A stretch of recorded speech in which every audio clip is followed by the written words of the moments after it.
विद्यार्थ्यांनो नमस्कार. ज्ञानवंदन एज्युकेटर यूट्यूबच्यामध्ये सर्वप्रथम मी आपणा सर्वांचे स्वागत करतो. आज आहे 22 जून. आजच्या दिवसापर्यंतच्या महत्त्वपूर्ण चालू घडामोडी आपल्याला बघायचे आहेत. व्हिडिओ काळजीपूर्वक बघा. ज्या गोष्टी इम्पॉर्टंट वाटतील त्या लगेचच नोटबुकमध्ये नोट डाऊन करून घ्या. कालच्या व्हिडिओमध्ये तुम्हाला प्रश्न विचारण्यात आला होता, कोणत्या राज्याने मिशन निश्चय सुरू केले? तर याचं योग्य उत्तर आहे ऑप्शन क्रमांक बी, पंजाब राज्य सरकारने हे विद्यार्थी मित्रांनो मिशन निश्चय सुरू केला आहे. त्यानंतर आजच्या व्हिडिओतील सर्वात पहिला प्रश्न, जागतिक योग दिन कधी साजरा केला जातो? तर हा दिवस 21 जून रोजी साजरा केला जातो. यावर्षी 10वा आंतरराष्ट्रीय योग दिन साजरा करण्यात आला.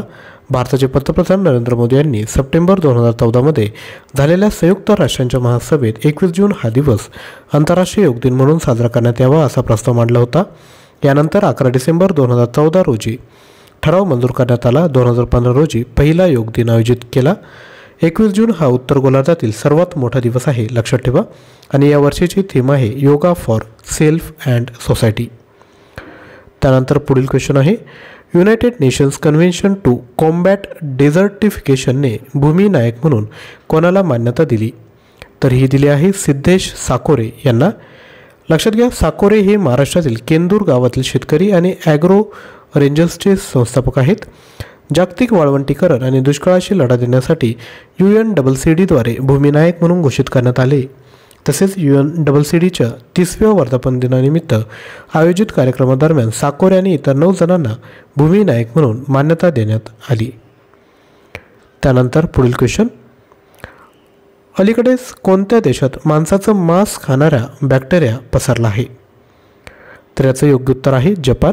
लक्षात घ्या, जपानमध्ये स्ट्रेप्टोकोकल टॉक्सिक शॉक सिंड्रोम हा आजार पसरला आहे. या आजारामागील प्रमुख कारण म्हणजे मांस खाणारा बॅक्टेरिया आहे. स्ट्रेप्टोकोकल टॉक्सिक शॉक सिंड्रोम ही एक दुर्मिळ आरोग्य स्थिती आहे. हे ग्रुप ए स्ट्रेप्टोकोकस बॅक्टेरियामुळे होते. हे जीवाणू फक्त आपले मांस खातात, त्यामुळे हृदय, यकृत आणि किडनीसारख्या महत्त्वाच्या अवयवांवर परिणाम होऊ शकतो. त्यानंतर पुढील क्वेश्चन, कोणता देश युनिव्हर्सिटी इम्पॅक्ट रँकिंग 2024मध्ये सर्वाधिक प्रतिनिधित्व असणारा देश बनला आहे? तर योग्य उत्तर आहे भारत. लक्षात घ्या, युनिव्हर्सिटी इम्पॅक्ट रँकिंग 2024मध्ये 96 प्रतिनिधित्वासह भारत सर्वाधिक प्रतिनिधित्व करणारा देश बनला आहे. भारतापाठोपाठ 91 विद्यापीठांसह तुर्की आणि 89 विद्यापीठांसह पाकिस्तानचा क्रमांक लागतो. त्यानंतर पुढील क्वेश्चन, पहिल्या टप्प्यात किती राज्यांमध्ये कृषी सखी कार्यक्रम सुरू करण्यात आला? तर तो सुरू करण्यात आला आहे 12 राज्यांमध्ये. हा कार्यक्रम गुजरात, तामिळनाडू, उत्तर प्रदेश, मध्य प्रदेश, ओडिसा, छत्तीसगड, कर्नाटक, आंध्र प्रदेश, झारखंड, मेघालय, राजस्थान आणि महाराष्ट्र या राज्यांमध्ये सुरू करण्यात आला. महिलांचा सहभाग वाढवण्यासाठी कृषी आणि ग्रामीण विकास मंत्रालय संयुक्तपणे हा कार्यक्रम राबवणार आहेत. लखपती दिदी या कार्यक्रमांतर्गत देशात 3 कोटी लखपती दिदी तयार करण्याचे लक्ष्य निर्धारित करण्यात आले होते. कृषी सखी हा त्याचाच एक भाग आहे. त्यानंतर क्वेश्चन क्रमांक 6, जगातील पहिल्या AI सौंदर्य स्पर्धेच्या अंतिम 10 मध्ये पोहोचणाऱ्या भारताच्या AI मॉडेलचं नाव काय आहे? तर त्याचं नाव आहे झारा शतावरी. लक्षात घ्या, झारा शतावरी ही भारतीय मोबाईल जाहिरात एजन्सीचे सहसंस्थापक राहुल चौधरी यांनी तयार केलेलं AI मॉडेल आहे.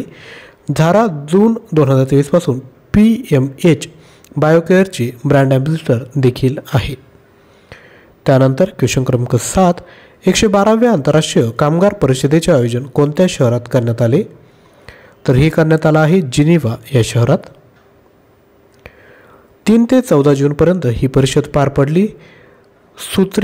सुमिता डावरा, सचिव श्रम आणि रोजगार यांच्या नेतृत्वाखाली भारतीय शिष्टमंडळ जिनिव्हा, स्वित्झर्लंड येथे आंतरराष्ट्रीय कामगार परिषदेच्या 112व्या सत्रात उपस्थित होते. इंटरनॅशनल लेबर ऑर्गनायझेशन याची स्थापना 11 एप्रिल 1919ला झाली आहे. मुख्यालय आहे जिनिव्हा, स्वित्झर्लंड या ठिकाणी.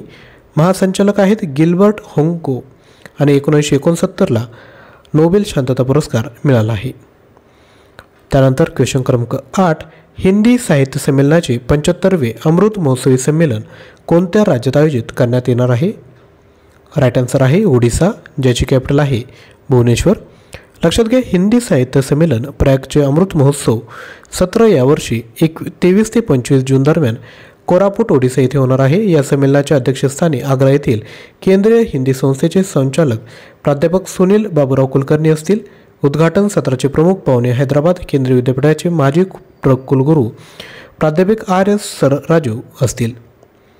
त्यानंतर क्वेश्चन क्रमांक 9, ICCने जाहीर केलेल्या T20 अष्टपैलू खेळाडूच्या क्रमवारीत कोणी प्रथम स्थान पटकावले? आन्सर आहेत मार्कस स्टोयनिस, जे ऑस्ट्रेलियाचे ऑलराऊंडर आहेत. नुकतेच भारत सरकारने कोणत्या पूर्व आशियाई देशासोबत पहिली थेट विमानसेवा सुरू केली? आन्सर आहे कोलंबिया. त्यानंतर नेक्स्ट, अलीकडे सेंट्रल बँकिंग लंडनच्या प्रकाशनाने रिस्क मॅनेजर ऑफ द वर्ष पुरस्कार 2024 कोणाला दिला? आन्सर आहे RBI, reserve bank of India. Next, Maharashtra राज्य दहशत विरोधी पथकाच्या प्रमुखपदी कोणाची नियुक्ती करण्यात आली? आन्सर आहे नवल बजाज यांची.